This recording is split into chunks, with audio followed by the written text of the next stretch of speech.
Chef say I gotta kill this.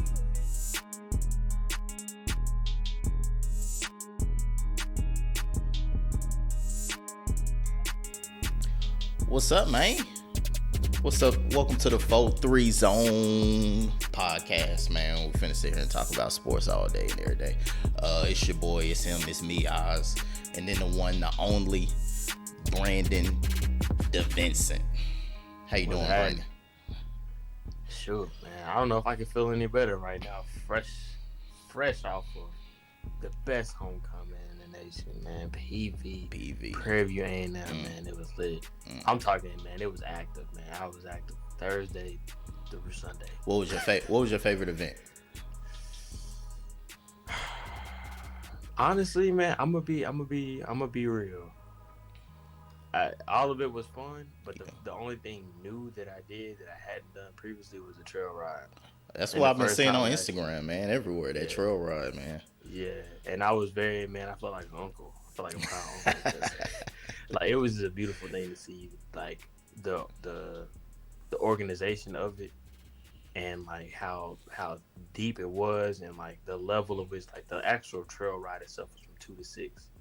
Like, and it was fire, bro. Like, as far as like how they did it, and then afterwards they had like this area where there was a concert and like pretty much a party, the stage, and they had like vendors all around with like food, drinks, a whole bunch of stuff. Like, it was crazy, man. People pulling up, of course, with dirt bikes, ATVs, different vehicles. Man, it was horses going crazy, man. There was so many people on horses. Sound like some good Texas fun, man. Man, nah. And for those who don't know what you're talking about Prairie View A&M's homecoming, best homecoming in the world. Bit outside Houston. Gotta check it out sometime. But let's get to the sports, man. We like to start off with our home team, our fan favorites right here. Where is it at? Right there. Dallas Mavericks right there, man. Dallas Mavericks off to a 3-3 start. Look good, but it's kind of been disappointing, right? 500 record, but Luka looks amazing, putting up Michael Jordan stats, putting up MVP stats. What do you think about these Mavs, man? Yeah, man, it's interesting because this team could easily be 5-1 right now, tied for number 1 in the West easily. Yeah. I don't know. Dallas has kind of been like this the last actual couple years. I feel like they've started out slow, and then out of nowhere they've caught some steam towards the end of the season per se, or like after like the winter break per se. Yeah. But I don't know. Everyone's gonna have their opinions. You know. I'm gonna let you say yours. I know everybody have an assortment of theirs, but for me, I think it's been disappointing on how we've been looking on the defensive end, just in general. Like, offensively, I know I'm not gonna lie, Bullock, my boy, been breaking it up a little bit this season. He did that. He started off like that last year too, though. Yeah. So, no. Much respect to Bullock though. He a dog. Yeah. And, all that other stuff. But it is. He has been having some open looks that haven't dropped. Yeah. I know the first game we could have easily won just by hitting free throws. Like, that was disappointing. Yeah, it was. Dodo, he hit more against the Magic, but he's also been kind of missing some open shots. Josh Green actually been shooting pretty solid to me. Yeah, he is. I think the most disappointing, to answer your question, I thought JaVale McGee would be a little better, man. Yeah. I know, he's starting, but we was probably projecting him to maybe get around 20 minutes a game. It just seemed like after he gets subbed out, he's just, I don't know. It just seems like he's not as playable as we thought he was going to be. Like, we thought we were getting somewhat of that rim protector guy. When JaVale's in, okay, we can go more defense, but it seemed like they want to go more defense. They put in Kleber. Yeah. Because JaVale doesn't really give you anything but supposedly defense and like rim running and rebounding. Yeah. But also, Dallas as a rebounding team is like not even top 20, I believe, right now. So from a defense and a rebounding perspective, it seems like we may have taken a step back when that's the places we thought we would be taking a step forward when we got Christian Wood, who's been playing really good, Christian Wood, and JaVale. So yeah, what you think though so far? I feel you with the JaVale McGee. I was really excited about that sign. I think it's still gonna pay off. Yeah, definitely. People tend to want to play defense for Jason Kidd, so I think that's gonna come at some point. We 6 games in. Um, but yeah, the Luca Wood combination, Wood's been fantastic, by the way, and to a point to where I'd be a bit confused why he don't be in the game at times. Like to close out games, he's killing, and he's not closing out a lot of these games. Um, but the combination with both of them on the floor, like the pick and roll, just isn't. I don't know. It just isn't there yet, and we're 6 games in, so chemistry is coming, but it just hasn't been good. And then yeah, closing games, man. I was watching, what game was it? Oh, the OKC game, man. It was overtime. I'm not gonna lie. I was watching that game like the Mavs don't deserve to win this game.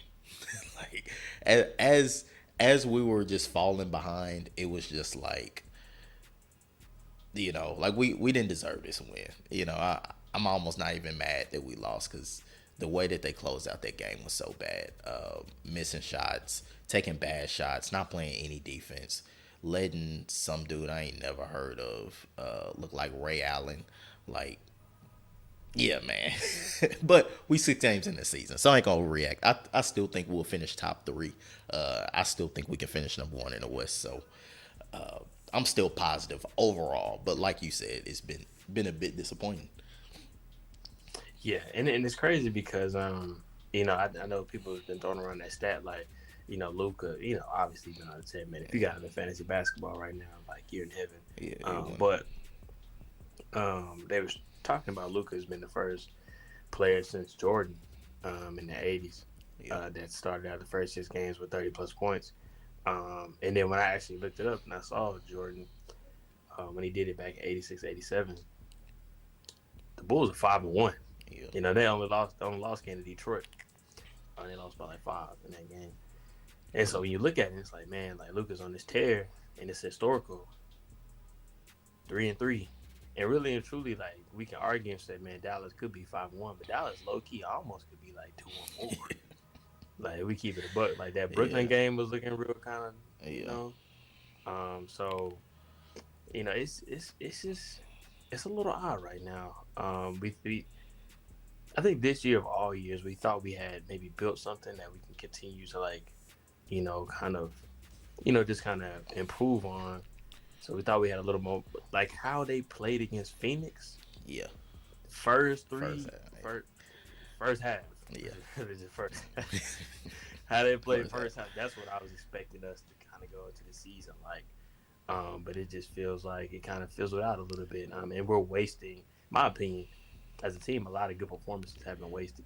That first half of that Suns game was Yeah, the best opening half. That had to be the best opening half in Mavs history. The level of the opponent, the way we were playing, the way we picked up where we left off. It just felt great. you think it's better? Okay, you think it's better when you say opening like to a season? Yeah, to a season. To a season. Oh, okay, somebody say, do you think it's better than the last Phoenix game they played? No, no, In no. the game Opening 7? to a season, like for it Yeah, to yeah, yeah. be Facts. like we haven't seen bad Yeah, basketball yet. It's been 2 quarters and we've seen nothing but yeah, greatness. Like that was yeah, that was good times, man. I missed that, but yeah, I kind of want to touch upon like the how do you feel about the Christian Wood? Two things. Let's start with this mm-hmm. first. A lot of these games, Christian Wood is not finishing the game, even though I think through the Right. first maybe 3 games he was shooting like 60 some% from three, 60 some% from the field, averaging like 23 points a game. He was like 8 for 16 or something like that from three, and he wasn't closing out games. He didn't play in that. They didn't put him in. What game was that? Where we got the ball on the last possession to try to win it, and we ended up losing it. Yeah, that was Pelicans, The right? Pelicans, yeah, against the Pelicans. Yeah, Christian Wood had a great game. Why is he not yeah, in on the last possession? He could stretch the floor. He didn't miss that game. He was 3 for 3 from three. Why is he not in the he game? was. Yeah, I was thinking the same thing. As I'm like, oh, you really just need a shot, like, and Kleber. I'm not gonna lie, I put Kleber in as far as I can trust Kleber taking a shot at the end of the game. I feel like I don't mind it, but I'd rather have Wood taking it Yeah, off top. way more. Yeah. Um, so to answer that question, I'm not sure. I think it's more so of kid and like who he may trust right now. Yeah.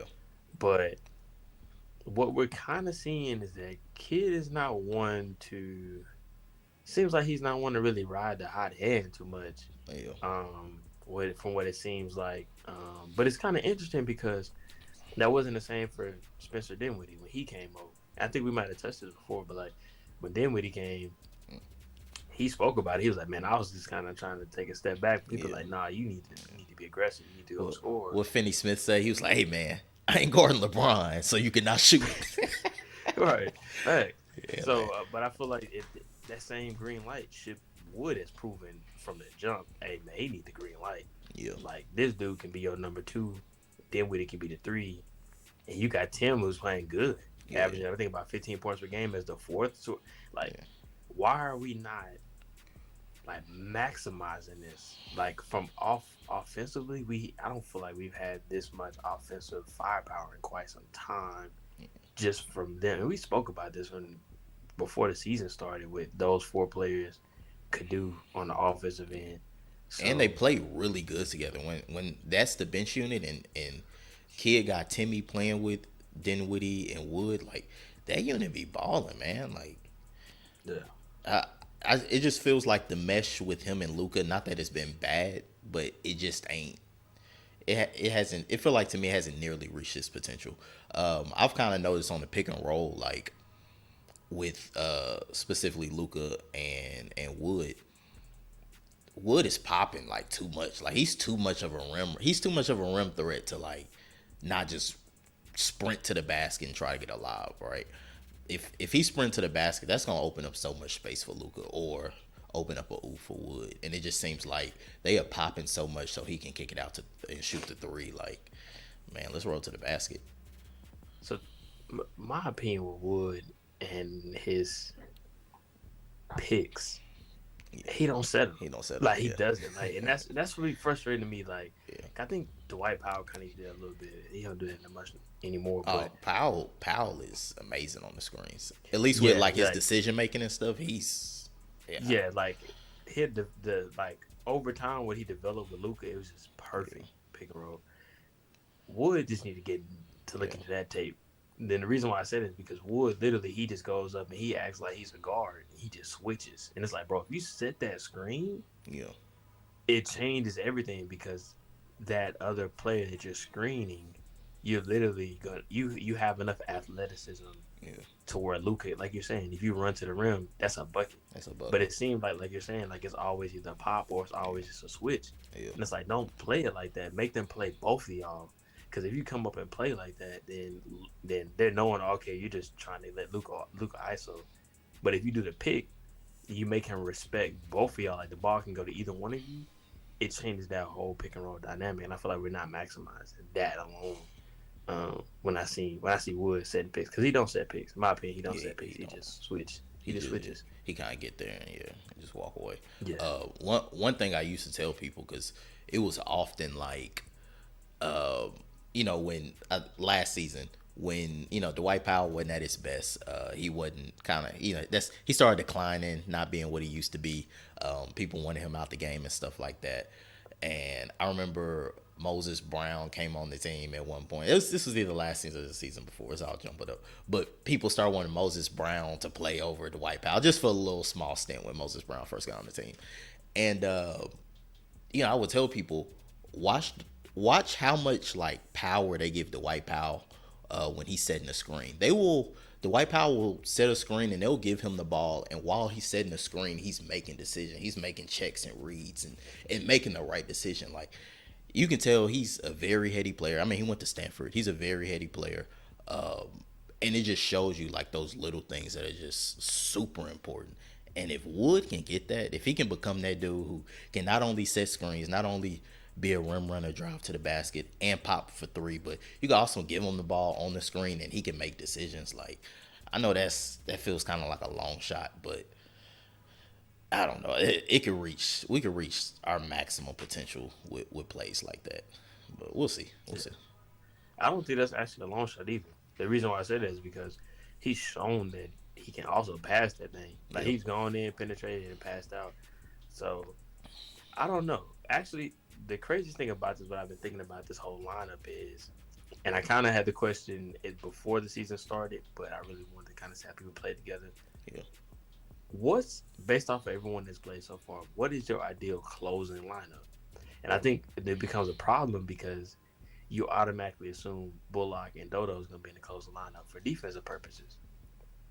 However, we've seen that that's kind of not really helping from an offensive perspective. It seems like we just kind of get into this playing ISO ball with Luka, Yeah. what it feels like in the closing minutes of games. And it's like either Luka penetrates and somebody, hedges down, double teams, whatever, and then somebody gets open and is trusting them to hit. And they just haven't been hitting. Or that's feel like that's what the offense is going towards. So Yeah. my question to you is like, who do you feel should be that closing five? Like, what would that lineup be? Because I feel like that's what the struggle is, Um. finding that five. So we obviously got we got Luca. Oops, my bad. We Yeah, obviously got Luca. Um. We obviously got Finney Smith, which I know I jumped some people. We obviously got Finney Smith. We need the defense and the ability to shoot 3 pointers. Throw Wood out there. I think we have to get him to become a closer for this team because he's just so talented, right? And I feel like our peak is if Wood can reach his potential. So Wood out there. I'm gonna go Dinwiddie, another decision maker, can hit big shots, take to the basket, can draw fouls, can play defense. And then that fifth person, I think it depends on the lineup. But if Wood is, it depends if you want Wood to be our 4 or our 5, right? So if you want Wood to be our 5, I'm gonna go Kleber. If you want Wood to be our 4, I'm gonna go Kleber and just have two bigs out there. If you want Wood to kind of be our 5 in a much smaller lineup, I think give me Reggie because he gonna give you defense and he can hit that three as well. So I prefer Bullock over Kleber by a little bit. So that'd be my lineup with Bullock. What about you? gotcha. I think for me, I agree on the first three. I think you gotta have Luca, gotta have Dodo, and we gotta get Wood out there. Like this, you have to make the defense Yeah. respect his abilities. Yeah. Now I think where I make the changes, and obviously I think it depends on who has the hot hand between these two Yeah. players. But I would close Tim Hardaway over Spencer. Over Smith. Yeah, because it's something about Tim. We've seen Spencer hit some clutch shots, but it's something Yeah. about Tim. Tim is less. I've seen times where Spencer get the ball maybe from Luca with like 4 seconds left in the shot clock, Yeah. and it's just I don't know. It is sometimes the decision don't be the best in my opinion. Sometimes, but with Tim, ruthless. He's gonna pull it. I know he's gonna pull it. Whatever Sometimes the case may be. sometimes he be clanking though. Sometimes I love Timmy. Like I love Timmy. Sometimes he be clanking. Yeah. So I mean, but it is kind of a toss up for them too, because Dinwiddie he does this thing to where uh, he drives to the basket and all he's doing is looking for a foul and nobody fouled that dude. Like he not even trying to make the shot. He just trying to draw a foul and no one fouls him. And so he got his hands up looking at the ref. So I mean I feel you. That's kind of a toss up for me as well. But Yeah, that's why I think in those you just kind of gotta ride whoever may be having the best yeah. game And then or Hardaway fits maybe better. matchup wise. Hardaway fits better in that lineup than Dinwiddie, just because he's a really good off ball player. So Yeah, he's really good off ball and he plays good wing defense too. So yeah, so that could work. And I think as far as the last player, I agree with you. Like it kind of depends on obviously. Obviously you got to put Bullock ahead of Tim, and I'm just gonna believe yeah, that more nights than not, Bullock is gonna be able to hit that shot if he's open. yeah, So I'm me gonna too. put Bullock in over Tim. Uh, but the Kleber pick, so between like a Kleber or a Tim or a Dinwiddie, it just may depend on the lineup. Yeah, I think it's But for just sure, Doncic, Dodo, and Wood have to find a way to get them on there because I don't really see a big improvement of having Kleber in for defensive purposes based off of what Wood can do on the yeah, offensive end. I don't feel like the trade off is that big. yeah. And I feel like it Cle- favors you more with Wood. Kleber is a very niche defender. Like he guards that stretch four, or kind of that more strong like ball handling four, and it's just kind of like he's a really good defender. I'm not trying to down him at all, but I don't know. He's more niche. Like it depends on who's out there, like who we want him on. So two more players I want to touch on before we move on to some other teams. That's Josh Green, and then Jaden Hardy. He's going to the G League to get some development. So let's start with Josh Green. We're gonna go too long on Josh Green. I know everybody ain't trying to hear 15 minutes of Josh Green. He's looking better, man. He's to me he's obviously improved. He looks way more confident. Looked like he put a little bit of muscle on. Put a little bit of muscle on. I think a great year for him would be if he averaged 8 points a game. I think he's at about 5 points a game right now. If he could average 8 points a game and just kind of just be that solid guy who can play defense, make the right decision, and get you a couple buckets, that's all we want from him. No, definitely. I mean, I think you said it. He's been willing to shoot. He's shooting it pretty well from the three. I seen him hit some shots in times where momentum wasn't in our direction either. Like one of those where it's like, dang, we got Josh Green. Okay, bet he made it. Yeah, thank you. That's literally what happens. Like, okay, Josh Green. Oh, okay, cool. It went in. Bet. But more and more, obviously it's a small sample, but Yeah. he continues to be at that rate, then he's definitely going to be way more playable when it comes to the playoffs.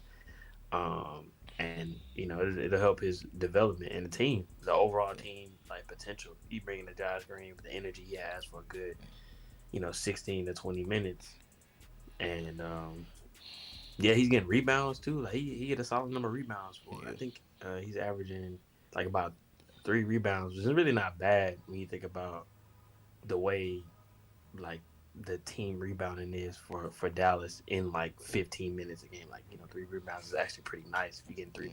Like you said, if you get 8 points, 3 rebounds in 15 to 20 minutes, that's nice. You out there maximizing your effort. And one thing that the Mavs are missing, like, and we've been missing this for a while, is just kind of transition guys, like for them fast breaks. And Green can be that. We've seen like little sparks of that. I think Green and Dinwiddie are kind of like our best chances for that.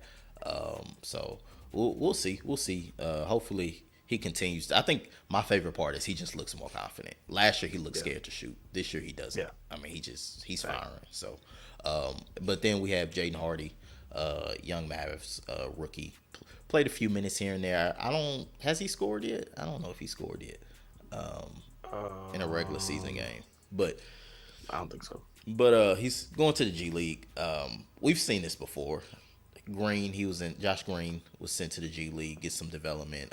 We've seen guys. I mentioned Moses Brown earlier. He was kind of back and forth in the G League as well. Do you think this is a bad thing, good thing? How you feel about it? No, I think it's a really good thing. I mean, obviously he played in the G League last year, right? Yeah. But it's different because the best thing about the G League is that you're getting minutes, you're getting PT, all those things. As of right now, he's really not necessarily needed in the rotation, and he can get maximized, like you said, those maximized reps in the G League. He can go over there getting like 30 minutes, and it's still worthy action against NBA pro level players. So. I think it's solid for his development right now, and then you never know what happens with the team. Injuries happen, things like that. He may need to get called up, and now he's being reps, whatever, so he doesn't come in just off of being in the bench the whole time, not really getting minutes and stuff. So I think it's good for him, definitely. Okay. Well, let's move on from the Mavs. We got the rest of the NBA. So I want to ask you about. We're about 6 games in for most teams, depending on who the team is, maybe 7 games, maybe 5 games. So we're about 6 games in. Are there any surprise teams? Any teams that when you look at the standing, you're just like, oh, wow, didn't expect them to be there? I mean, I feel like it's well, you meant like as far as like good. Good, like yeah, my bad. Good teams. Yeah, good teams. I mean, well, it's hard to say good. Let's go by record, right? Surprisingly good teams that have a good record right now. Utah Jazz for sure. But it's not really like a big surprise, but it's still a surprise because that where they lack, I guess where they lack star power, they have a lot of solid role players. Like they're deep with role players. Yeah. Like when you start naming off the players on the team, it's like, oh, these are players you probably want on your team Yeah. as a role player. You start naming off of Clarkson Mm-hmm. or even a Sexton Yeah. or Laurie Markkinen, Jerry Vanderbilt. Like, these players. And Mike Conley still there. So you got all these players where it's like, Yeah. even Kelly Olynyk's on the team. So it's like you got players where it's like, oh, okay, well, these kind of like middle of the way players that get you solid minutes on like actual probably playoff teams. They're all on one team together and they're just playing solid basketball together. So surprise. My other big surprise to me, it's not necessarily the biggest of surprises, I think I but know where you're it's going. a team to watch out for. Cleveland, man. Oh, Them boys balling over there in yeah. Cleveland, man. Yeah. Spider going crazy. Yeah. Him and Levert, that game, Cleveland versus Boston, I wish I watched that. crazy. Did you watch it? Crazy. I didn't watch it either because homecoming and stuff. Oh yeah, I watched the highlights, boy. Whew, yeah. Man, that was a game. that's That for crazy. sure was a game. that's Yeah. that's So crazy. yeah. So they playing phenomenal, and you still got Garland to come back. Offensively, the Cavaliers gonna be crazy. And then we talked about them, I think, before. Yeah. The lineups they can match up with almost anybody. Anybody. So, And I think we said their perimeter defense is going to struggle, but they can make up for with their two bigs, both really good defensively with Mobley and Jared Allen, who I think could be a defensive player of the year. So I can see both of those guys being a defensive player of the year at some point in their career. So yeah, they're definitely a team. So you're saying Cleveland's real? I'm guessing. Is that what you're saying? yeah, no, I definitely Cleveland for And sure then is real. what about Yeah. Utah? Are they real? Are they? I feel like before I answer this question, this is just a weird year in sports. I feel like because even with football, right, with the NFC East and them saying the NFC East has been the most competitive or the most the winning this division since the merger. It's crazy. Yeah, that's crazy. Nobody would have ever expected Yeah. that.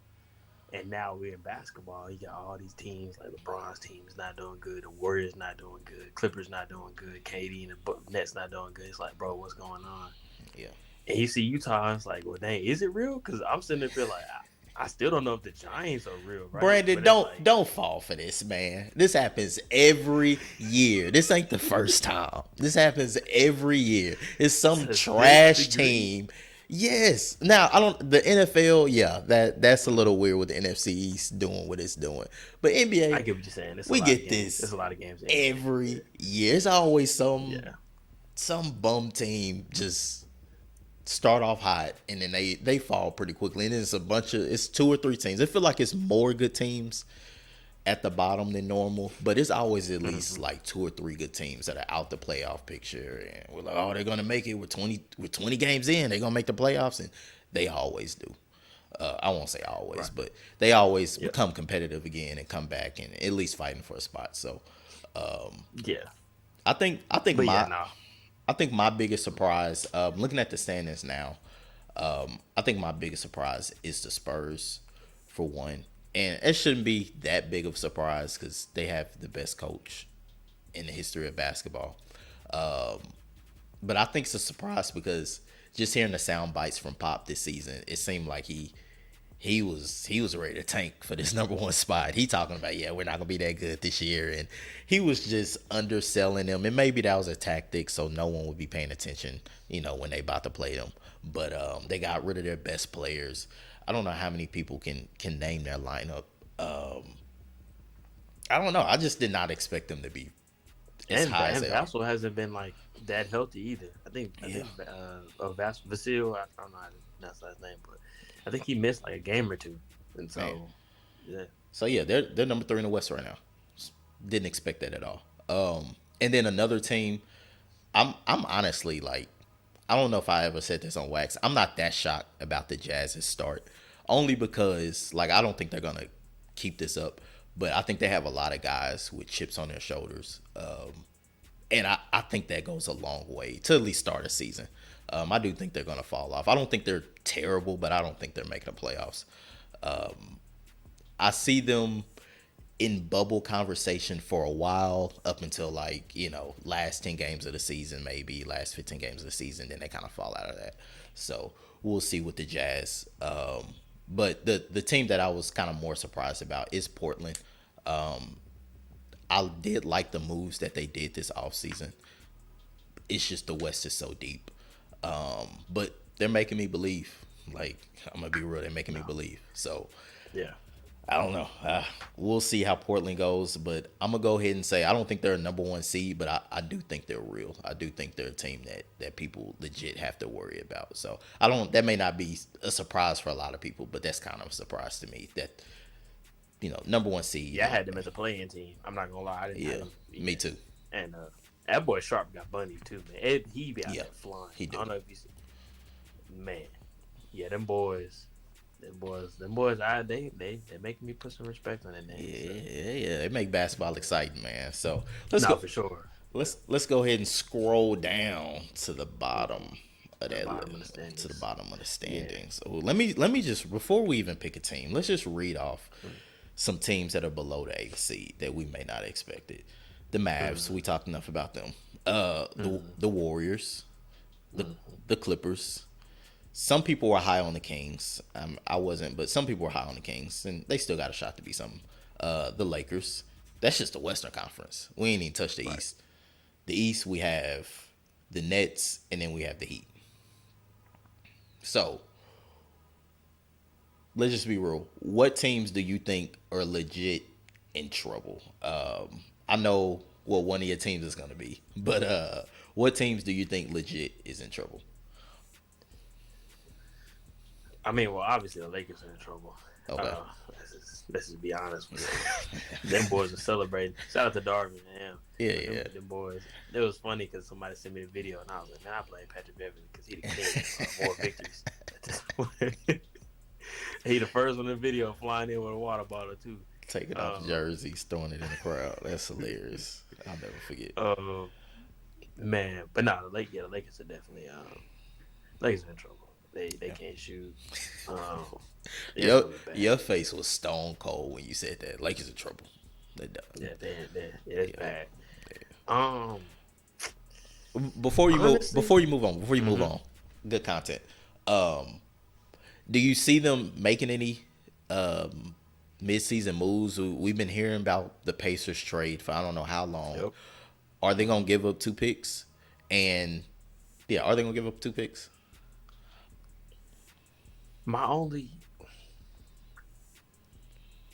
The thing about it is, I feel like if they do that trade,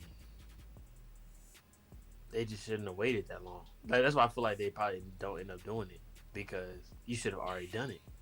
Because now you had a chance to build chemistry like in the off season and stuff like that. Yeah, I feel you. And now you got to come mid season and then hoping these guys are going to come in and make a big difference. I don't think at this point that Buddy Hield and Miles Turner are going to flip this franchise around. So here's my question. Mm-hmm. If they would have came in the offseason, because here's my thing. Everybody wants them to make the move so that they're not bad anymore, right? But if you finna give up the rest of your first round picks, you got to be contending for a championship in my eyes. Like, you need to be contending for a championship. And personally, I don't see those two guys. Maybe they could. Like, I don't think it's that far-fetched, but I don't see those two guys making them contenders necessarily. I don't think adding, I don't know. I just giving away the rest of your future for two guys who aren't going to make you contenders. Like, you only got one more year with Russ. So, do you just eat it? Do you just bite the bullet? Do you make a smaller trade? Trade one draft pick for someone who is going to make you good enough to make the playoffs? Like, what's their best hope here, man? Save the Lakers, Brandon. Save the Lakers. Oh, I can't say the Lakers. But what I think I think you're right though. I don't think they took the scale, but I feel like they would have made those moves for a Turner and Hield. Then they would have been like, okay, well, we're going to continue to make moves, and then maybe they go out and get somebody like a Terry Rozier too. So it's like now you added Buddy Hield, Miles Turner, and Terry Rozier. I see that. Team, yeah. So it's like you almost are bought in to where, okay, we need to. But what else they got? Mm-hmm. What else they got to trade? Yeah, like I mean, I guess They stuff always kind of comes up. I guess they can figure that out. Getting Terry Rozier probably ain't, you ain't trading on number one draft pick. So right. I see what you're saying. I see what you're saying. Yeah, you just sell the Hornets on the fact of okay, you give us Rozier and y'all got a better chance of getting Victor. And I think they would have been able to. That's a good. Hey, you on this? Hey, you might have saved the Lakers. You might have saved the Lakers, Brandon. Something like that, man. They need a lot, man. I'm not gonna lie. It's not looking good. It's not So, looking good. whose fault is it? Who?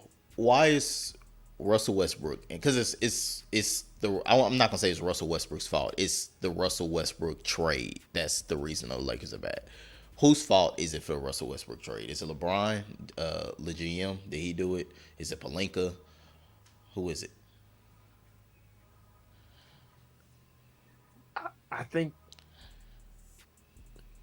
I think the Lakers do okay, question is, do you think the bubble championship is like that's cool, like it weighs the same as other ones or not? I do. Yeah, I do. You think it weighs the same? Yeah, I do. So with that being said, I feel like you can't put blame on Palinka or anybody in the Lakers organization because they actually ended up getting them a ring pretty much in this decade, Yeah, right? But I think that was the beginning of this like whole new wave of like, okay, we get this ring, but we know we're not gonna be. Because I'm not gonna lie, like AD at a point in time, he was kind of viewed like how Victor is viewed. yeah. It's just not the same. Like AD It's is not. just not the same. It's not. We just don't see that he's gonna be that player that they thought Yeah, or people thought he was gonna be to be able to lead a franchise or whatever. Honestly, at the end of the day, I feel like they're gonna have to trade him, trade AD. That's gonna be the best way for them to get as many assets as possible, players back in return.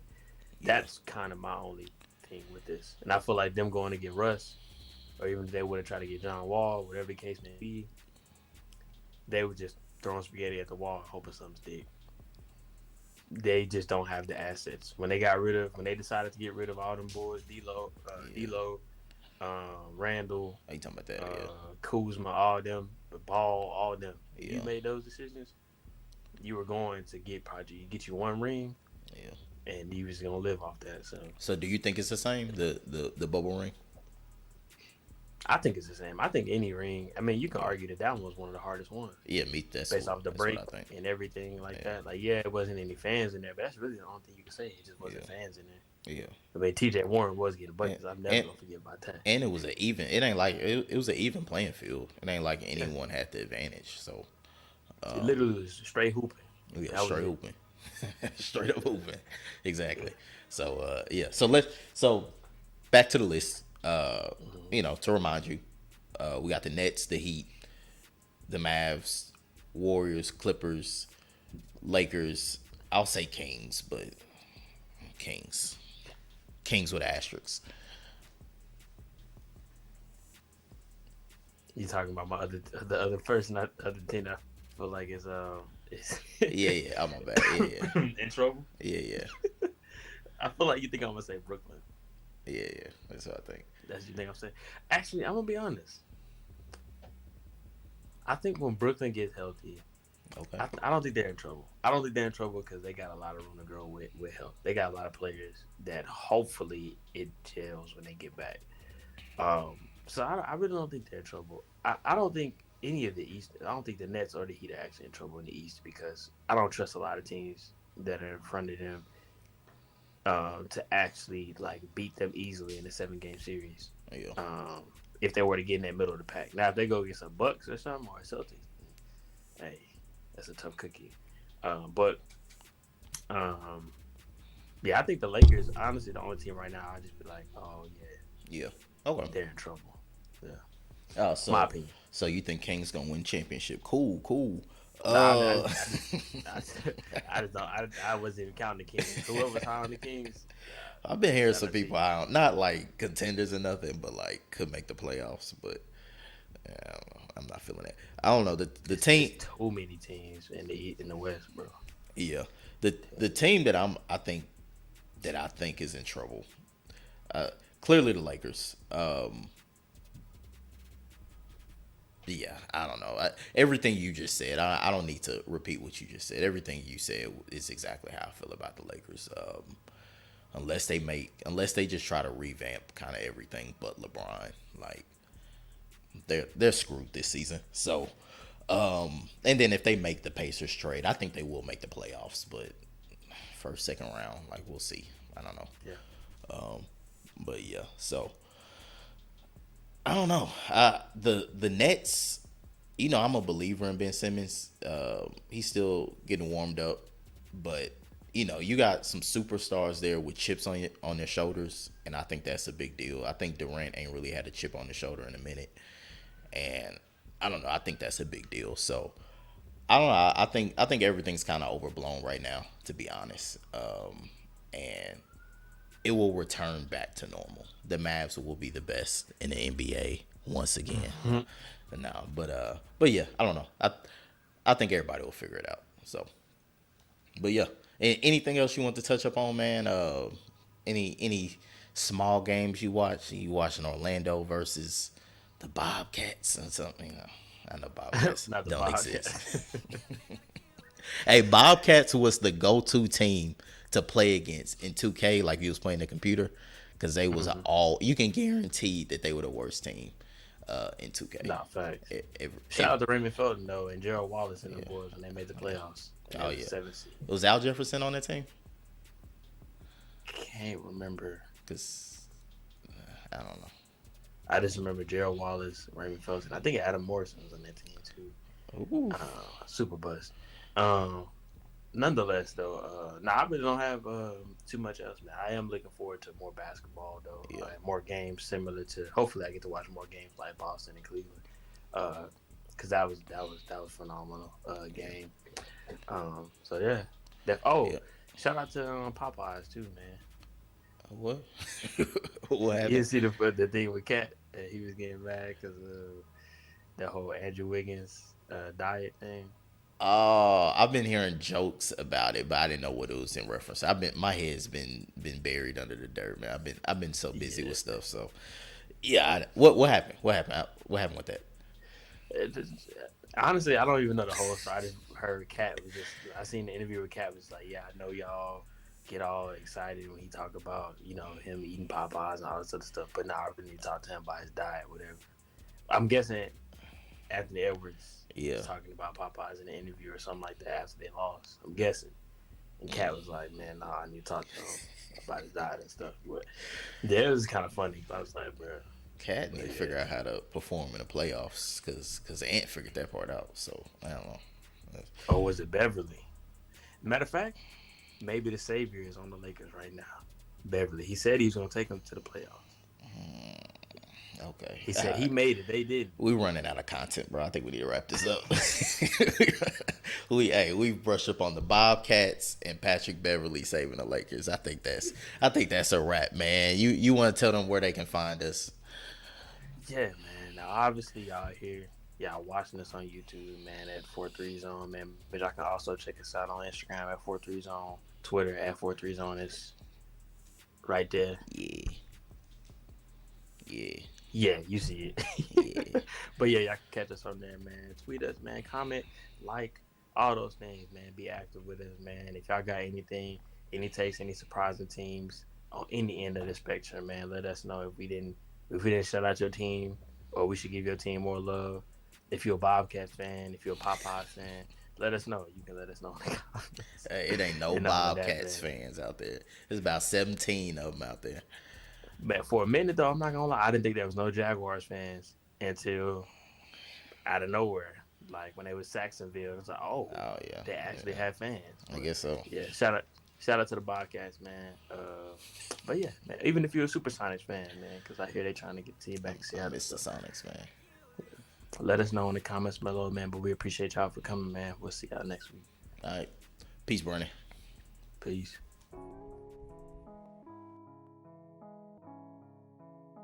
Chef say I gotta kill it.